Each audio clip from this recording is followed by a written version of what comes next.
Hi, Mzansi. Welcome back to Farmers Inside Track, proudly brought to you by Food for Mzansi. My name is Patricia Tembo, your host, and welcome to today's Farmer Mentor episode. On today's episode, we welcome Pholisa Bidla. She is running a successful livestock enterprise in the Eastern Cape while balancing further responsibilities in Gauteng. Without further ado, let's get right into her story.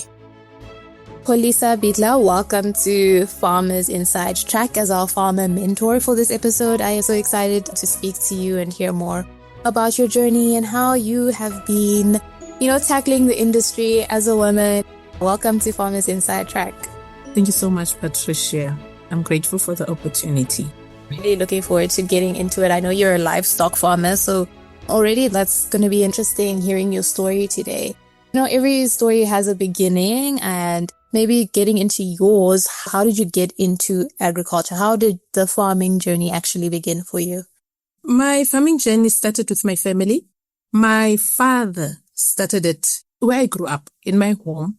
We had cows. My father had just few cows. I think they were not even 10 in number because the space was small. So we grew up in that environment. As kids, we get involved in a sense that you need to make sure that when you come back from school, when the cows have cows, the cows will be left at home. Then the cows will go to the fields. So when you get home, must make sure that the cows they don't go close to the house and all that. Then in the afternoon, when they come back, they need to be milked. So us as kids will have to hold on to the calf so that the calf doesn't disturb the person who's milking the cows. So I grew up in that environment, being exposed to cows. And those cows, at the time, my father had Jersey cow. The Jersey cows are cows that will produce a lot of milk. So I grew up in an environment where my home was known of a home that has a lot of amasi, a lot of milk. When you come to my home as a guest, there is no way that my mom will not give you as a bad course of milk so that you go and eat with your family. Yes, that's how we started. And then over the years, as years grew by, we grew as kids. And then it was time for me to go to university. While I was in university, my father made a decision that, no man, I want to expand.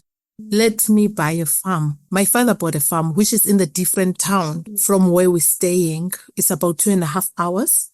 Then he also registered the farm as a business. Then myself and my brother, who is now late also, my father is late, my late brother, we became shareholders of the business.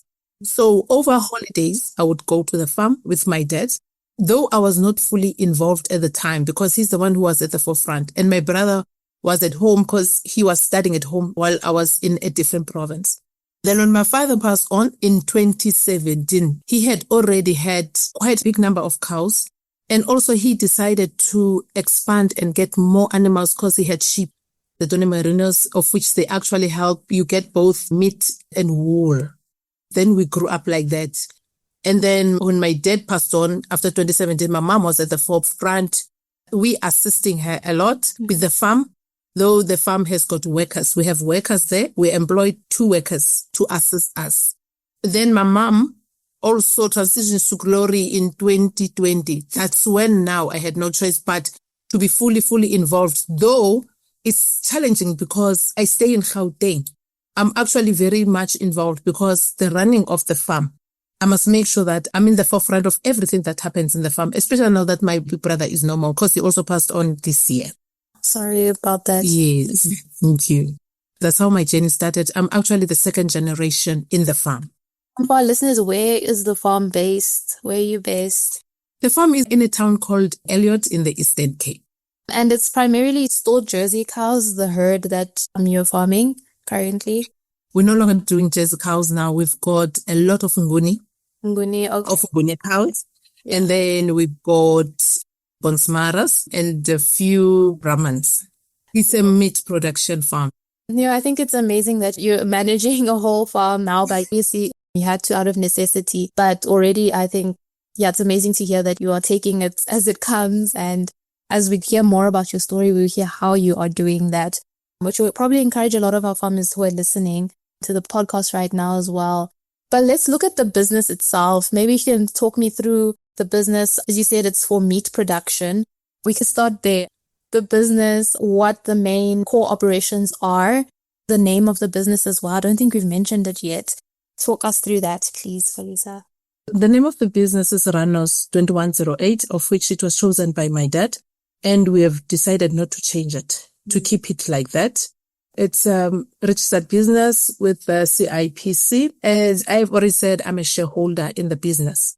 The daily running of the farm is that we have got those 2 employees there who do the daily running of the business. We also, under the Department of Agriculture, were registered under the Department of Agriculture in the local municipality. They actually help us with vaccination. Some vaccines we get from them, though not everything. It's not as easy. Farming is not easy, guys. It's not easy. Sometimes you'll be told, no, we don't have medication for this outbreak. Then you have to make a plan because we don't want your head to die. And then we do vaccination. From time to time, we do vaccination as needed, especially now when it's rainy season. You find a lot of ticks and fleas and all that. You need to vaccinate. And also make sure that you provide supplements. You buy feed.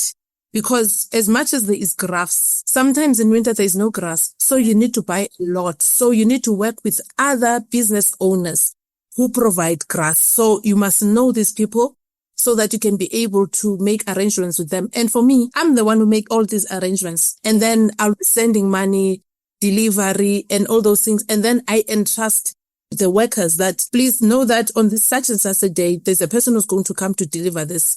Even medication. And also what makes the business also to run forward is also the neighbors, because they know that I'm not around. And in farming, with the stock theft that is so high, especially in the Eastern Cape, once your farm is exposed to stock theft, the neighbors are not safe. So they actually assist me a lot. And then when it comes to the selling of the meat, I sell both to the locals and also to the abattoir. There is an abattoir in Elliot that we use when it is time for selling. For example, I would sell when we have male calves. The following year, at the beginning of the year, when they are still right, I will go and sell so that we can make a monetary value out of them. Even the sheep, we do that. We sell from time to time. Though when it comes to sheep, I was targeted with theft, then they stole quite a number. So I'm like a person who's starting from scratch now with the sheep.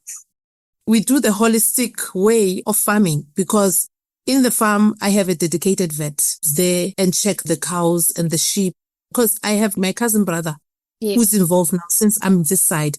He goes there now and then. He interacts with the daily operations of the farm. When there's a problem, we call the vet. He's a local guy. He stays there. He also assists us. He shows us direction. And we also learn from other farmers as well. Maybe speaking about the sheep, you mentioned earlier that it was merino sheep, I think before they were stolen, of course, which is, I think, an issue that is affecting many farmers in the Eastern Cape, especially. The merino sheep that you have, are you producing for meat or wool? We're producing for both. It's quite interesting that you mentioned the importance of having a relationship for the neighbors. I think that is something that, maybe can expand a little bit more on, like the importance thereof, not like for stock theft, of course, but also because you are the eyes and ears of the area as a community. So your neighbors being that for you as well when you're not present on the farm. So how has it benefited you to have a relationship with your neighboring farms? It has benefited me a lot. I don't want to lie. They are such good people. I don't think I would have been where I am today without them. And also the fact that, I always say when one person who was very important in your life is no more, and then when you listen, when people talk about that person, you hear only positive stories. Because my neighbors, they would always tell me that we don't know you, we know your father. Whatever that we do, we're doing it for your father. Then it actually made me to see my father through other people's eyes. Because my neighbors, I still remember at the time of stock theft, it's my neighbors who phoned me. It's my neighbors who went all out to go and check, to follow the lead. It were my neighbors assisting the police, or I don't know who's assisting, either or. Because the police were involved, the neighbors were involved with their own petrol, with their own vehicles that I never got to be told that, no, please pay us petrol. They didn't do that. Even the workers at the farm, when they have problems, they run to the neighbors. They call me, they run to the neighbors. The neighbors would always be there to assist. It's actually a relationship that my father actually left me with so that we don't struggle. Yeah, and it's been very important, as you said, with stock theft as well. Yes.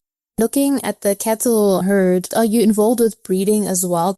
Maybe if you have a breeding strategy or program, is that something that you're involved with the cattle? Yes, we are. Because that's the advice that I got. I attended a meeting which was done by one vet in Northwest. Because I always go to the seminars when I have time. Then he said that, first of all, you cannot run a farm without a vet. Secondly, you need to have a program when it comes to breeding. It's always best to have your cows in summer. The cow is pregnant for 9 months. So my 9 months starts from here till here. And then I make sure that then I will know when to get the cow so that the time they come, the grass is there and it's rich. Then I will have to spend less because you still need to buy supplements. But at least now you will spend less because nature has already provided for you. Then to have your cows in winter. In winter, the grass is parched. There's nothing. You'll have to spend more. That's very important advice that you're sharing there and making sure that, like you said, the calving is during the summer period where there's been rainfall. So yeah, the grass is also nutritious, is at its highest nutrient value. And looking at the vaccination programs as well, something you mentioned, and I'd love if you can speak a bit more about that and the importance of having your vet regularly visiting and looking at your herd. In the country, we have this issue with foot and mouth disease as well. So maybe if you can just speak about the importance of staying on top of the animal health management. I still remember this other time. The first time I phoned this vet so that he can actually assist me. The reason for the call was that I wanted him to put me under the list of the farmers that he worked with. So I'm saying to him, can you please meet at the farm? I'm in Gauteng. I will be going down home. Can you please go and meet? I want you to look at the farm, at the head, and then you give me advice. Then his response was, what actually do you want me to go there for? I'm like, I just want you to look and then you advise me going further. Then he said, I don't have time for that. We've got an outbreak of lumpy skin. I was so shocked. And then with the meeting that I had attended in Northwest, we had been given material. The material was more about everything about cows. Diseases, the type of cows, the different type of breeds, vaccination times of vaccination and all that. And then I didn't ask any further because it sounded like someone was in a hurry who is so busy. I dropped the phone. I went to the book that I was given. I paged lumpy skin. What do I need to buy? Lumpy Vex. When I got home, then I went to the farm immediately the following day because now there's lumpy skin. And actually in that book that we were given, the guy is a vet as well. He's Asante veterinary. And then I paged through. His information is detailed and it's academic information, which makes things easier to understand. When I got home, I quickly said to my brother, we need to go to the farm. There's an outbreak. We went the following day. We couldn't wait. We went via the store to get medication. We went via OVK.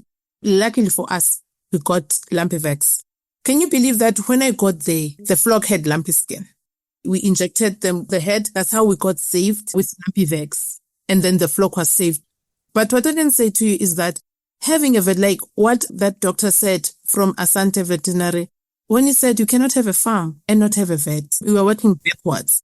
He is correct. Because for me now, with this guy who is this vet, his name is Dr. L. Mlisa. With me having a relationship with him, it's easy for him to say to me when there's an outbreak, he will notify me because he knows I'm far. He will even introduce me to new ways of doing things. He would advise me, you need to do this, you need to do that. And also the times of vaccination, the program, it has been designed by him. Then he gave it to me that maybe during this time, you vaccinate for this. During this time, you vaccinate for this. You need to change this medication and use this one. It's education going forward all the time. It actually assists me. And also the workers in the farm, then I take that information, I give it to the workers. And sometimes when you go to the farm, you also tells them what to do. And then you keep up and ask me, how is it going and all that. And looking at the business aspect of the farm, you have mentioned that you do supply to abattoirs in the area in Elliot. Speak about that. And I think also how you've managed to scale to get to the point of supplying abattoirs. a lot of the farmers who are still navigating livestock, the industry or the markets, how they actually, get to a point of supplying or consistently being able to supply to an abattoir, how you've managed to do that? I think it's all about the holistic way of running your farm and also the involvement. I will go back again in the involvement of a vet, because for me to get to that point, if I hadn't gone to that meeting in Northwest that day, if I hadn't met Dr. Pholisa, I don't think I would have been in a point where I'm able to supply the abattoir, because that's where I sell, because now my quality of meat, the quality of the cows are in a point where if I take it to the abattoir, it will give me good returns, because I vaccinate, I give nutrients, I give vitamins to the animals, of which it makes them to look good and in a position where I will get good returns for it. So when they buy it, I get good money out of them. Though it's challenging at times, you expect this, but you get less. But then they've got their own rules, they've got their own regulations that they follow, but it's better. At least I'm able to supply. It's all about how you run your farm, the time that you spend with your farm, your focus. I always say to myself, what's important is what I need to get, my goal. What do I need to get? So I need to spend in order for me to be able to receive or to get to my objective.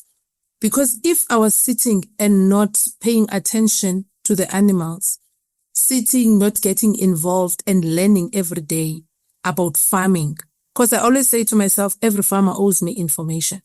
And one thing I've noticed about people who are farmers, they are not stingy with information, because we actually know that to farm is not easy. It's just not easy. For me to get to there, it was not an easy road. I had to spend a lot of money, because I remember when I started, I was actually using my own personal money for everything. My salary. I would take my salary, I buy all these things. I take my salary, I pay the people. I take my salary, because my father hadn't been to that point where he supplies the abattoir. And then my mom was more focusing on growing the herd. For me to get to a point where I'm able to go and supply the abattoir, it's actually a win for me. To make it a sustainable business and, to have an income that allows you to expand on the business as well. Maybe you can speak a bit more about the partnership you have with the Department of Agriculture and how that has also assisted you, with the business. When my father bought the farm, as I said already, he registered it. And then they were registered as a co-op. And then all these farms are under the Department of Agriculture. At the time, it was easy to get supplies from the department. My father got a lot of supplies. I don't want to lie to you. There's a race there that he got from Department of Agriculture. He used to get cows at the time and all those things and vaccines. And because now things have changed, it's not as easy as it was before. Because for me to get a private vet, we were supposed to be provided a vet that comes from the Department of Agriculture. But that doesn't happen, because they will tell you that the road is bad and all that. So you need to go. But what I like is that if you go there, you need assistance. They will actually assist you with what you need if they are able to. But remember, that's a small municipality. So some things they are not able to assist us with. But there are those things they can assist us with. Because at times they will also phone me and ask me, can you provide you with such medication? Do you need it? I say, yeah, I need it. Okay, if I send someone to come and get. So it actually assists me. Though they don't provide big things, but you cannot say when a person assists you here and there and say the person doesn't assist you at all. I am grateful, but I would love to see our relationship growing with the Department of Agriculture to a point where it is as it was before when my father started with the whole business. Right. And looking at the challenges, because as you said, of course, farming is not easy. Maybe to encourage the farmers who are listening, one of your biggest challenges that you've had to date and how you have been able to overcome it. My biggest challenge right now, I'm going to start with that one, is the road. Guys, it's difficult to access the farm. That road hasn't been good for a couple of years. And we've reported it to the municipality. We reported it to the councillors. The only thing that we're told that, no, the graders, they stole this. No. So for me, I'll have to drive and stand especially if it's raining. I stand uphill, depending on the type of car that I'm using on the day. And then I leave my car, I must walk to the farm. Me reporting now and then to the councillors, it has not yielded any results. But remember, the business needs to go on. For example, today, it's a local person who bought an ox. He was supposed to fetch it today, just because it's rain. I mean, to the 10th of December. I told him, I had to tell him, no, you can't go there. Otherwise, you won't go uphill. So it actually affects my business, because people will say, no, your cows, they look nice. We love them. And we're not even complaining about the price.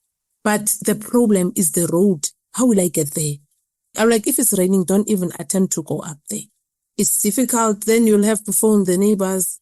And sometimes they are not available. Can you please assist? The person said, no, I'm not even there to assist your person. And I'm not there. No one is there. As I said to you that we stay 2 hours away. My home is 2 hours away. My brother is at home. My cousins are at home. And I'm here. There is no way that I can go and assist. And also the other challenge is stock theft. As I've told you that I've been hit with stock theft. And then it made me to come up with a plan. My plan now is, if we haven't paid for any animal, you're not going to the farm. And I don't allow people to come and say to me, no, we just want to view. We don't do viewing. Of which I understand viewing is important so that you can decide. People depend on the pictures that I send them and the videos that I send them. Because I'll be like, okay, give me your number. I'll save your number on WhatsApp. And then I ask the workers, send me a picture of all the cows that are ready. Someone wants a cow. I will send to the person, choose from the person. No, I would like to see person. I said, no, you can't. Because even the workers are scared. And on the day that you are going to go and fetch the cow you have bought, I'm going to talk about the cows because the sheep are very few. We're not selling anything. We make sure that when you get to the farm, we have to hide all the other cows. You only see this one. You will look and not see anything. It's just a dead end.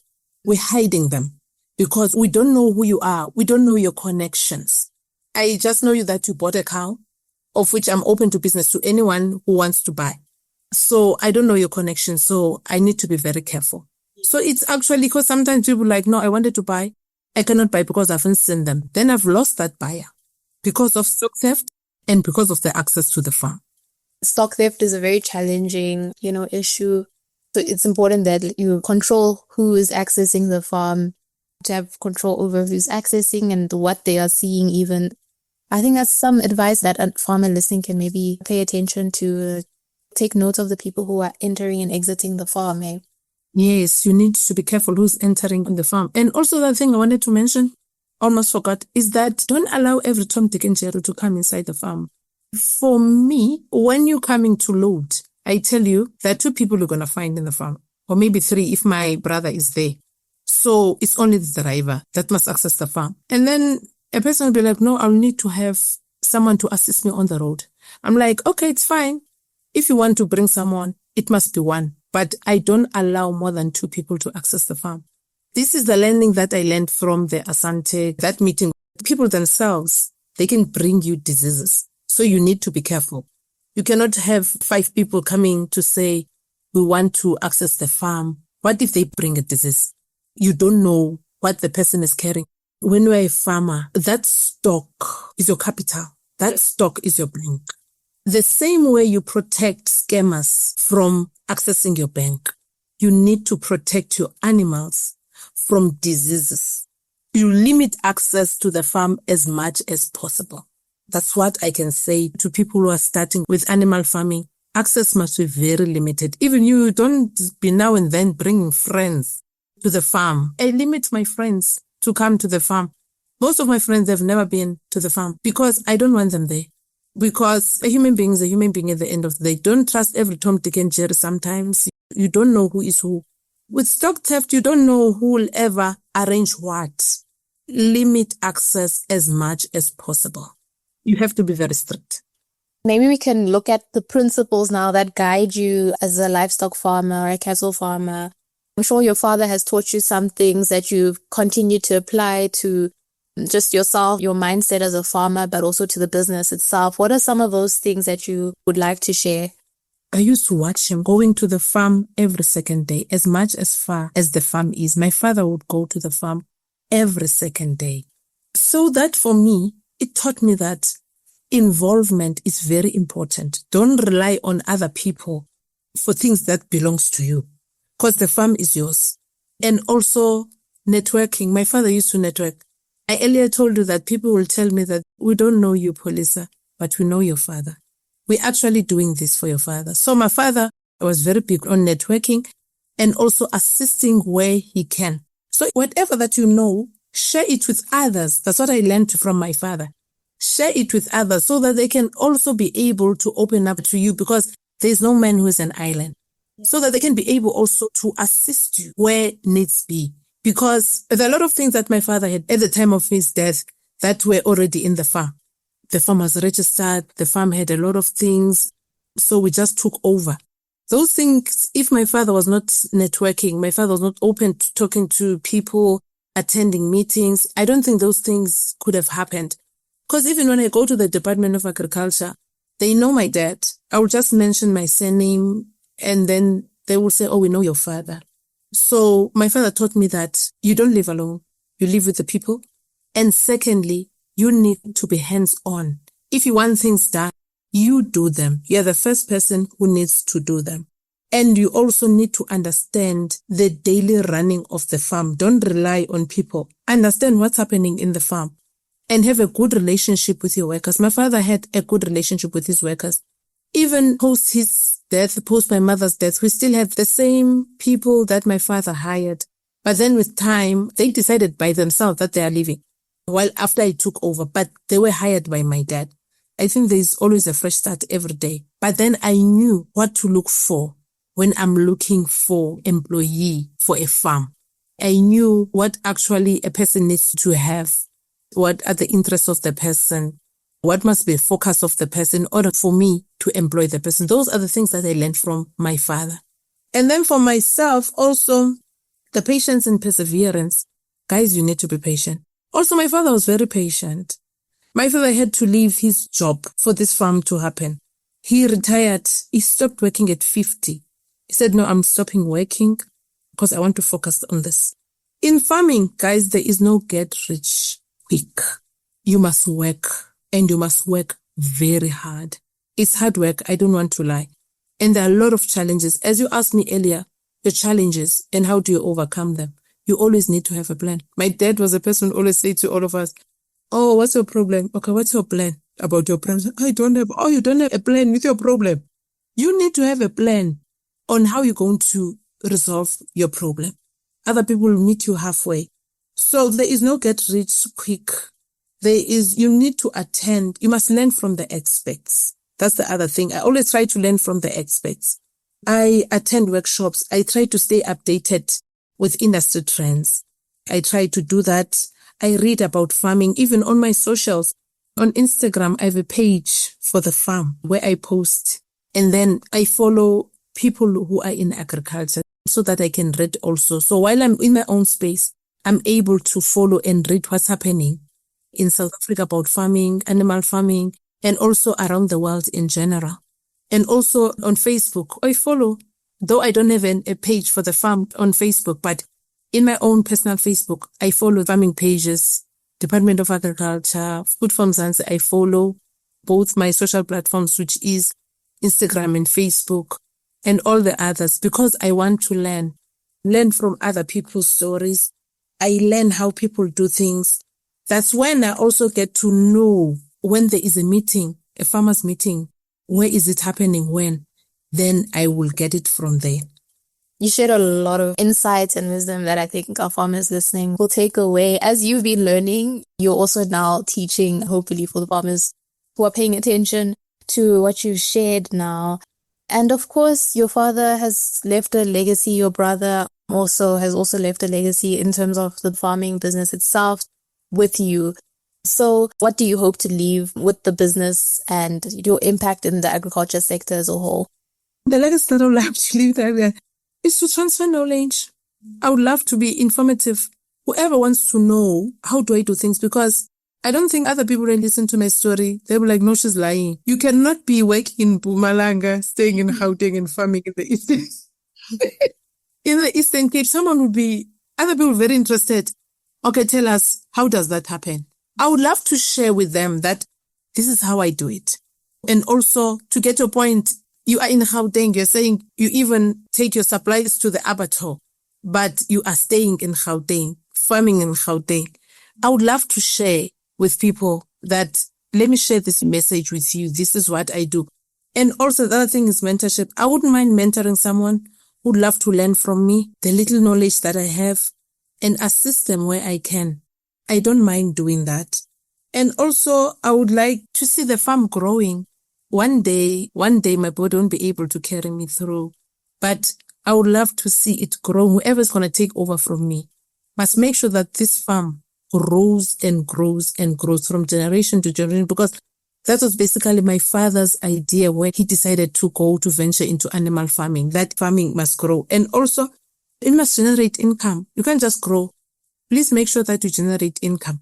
I would love to grow and attract investors who want to invest in the farm so that you can also build the local economy, because the economy of Elliot, I would love to see it growing, and I would love to be part of it, of that growth through this farm. And also food security. Oh guys, I would like to make sure, as I always try every day, to provide a consistent food supply, meat, good quality meat, that my meat becomes one of the best in South Africa. I would be very happy if I can get to that point.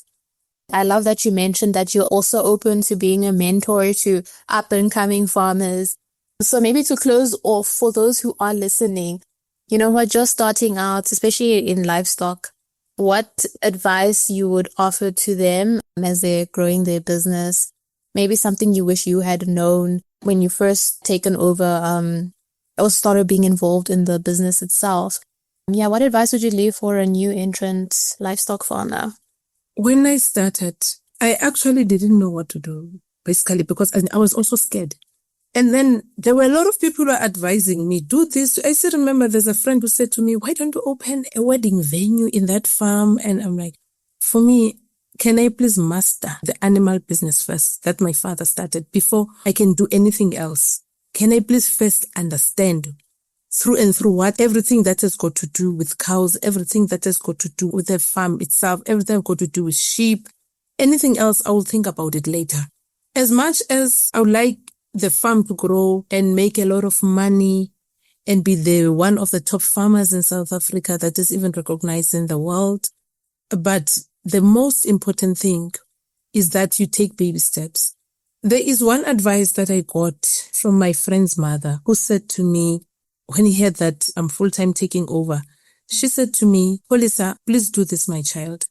Whoever has succeeded far and beyond in farming, it's fine, that is their story to tell. The only thing that you can do is to learn from them. Don't want to be in their level. It's too soon. Your story would be different from theirs. Just please make sure that you focus. Those words, I carry them every day. And it would be nice one day that I'm also up there, but I don't want to miss any step. I don't want to take shortcuts. There are no shortcuts, guys, in farming. Because if you have a disease, you have a disease. If there's an outbreak, there's an outbreak. If your cows are dying, they're dying. There is no shortcuts. And also the other thing, be careful of, this hiring and firing of employees. I always run away from. When I differ with my employees, I always say to them, let's have a meeting. What is it that is going wrong? What is that is not going right? What made you guys to get to the point where we are today? Can we please talk about this? Can we please rectify? Because for me, I've invested in these people. I've invested trust. I've invested time. They actually the business, the running of the farm. So for me to start afresh, it's actually taking me back, because now I must start with a new person altogether. It's only when I see that I've tried all the avenues, it's not working, then I will release an employee. So you need to develop an employee, even develop yourself through that employee, and also listen from them. Communicate very well. They stay with those animals every day. I don't stay with them every day. They understand them. So you need also to listen to their views, not to say this is my word and it ends here. And also working with my family, the family support is very important. For me, I'm very far. Some people, they will be saying, farming in Gauteng, staying in Gauteng. But for me, I'm very far. I also depend on my neighbors. I also depend on my family. So those relations are very important. Love that. I think you shared universal advice, actually, even when it comes to employees and creating that communication line where because you've said it's an employee or someone who is, part of the business, you've invested in them as much as they are part of the investment into the business. So keeping that relationship open and communicating is very important. Thank you for sharing that as well. I think the biggest lesson here is baby steps, as you've said, for farmers, for them to understand their business. The other thing, people must not be lazy to travel. I said to you that I traveled to Northwest. I wouldn't mind to go to Limpopo, these neighboring provinces that are closer. I don't mind going so that I can attend and learn. Knowledge is power. They must just go and learn. Yes, you can learn from people that you meet on the road. You can learn. But when you go to a seminar, when you go to a meeting, you learn even more. Knowledge is power. Thank you so much to Pholisa Bidla.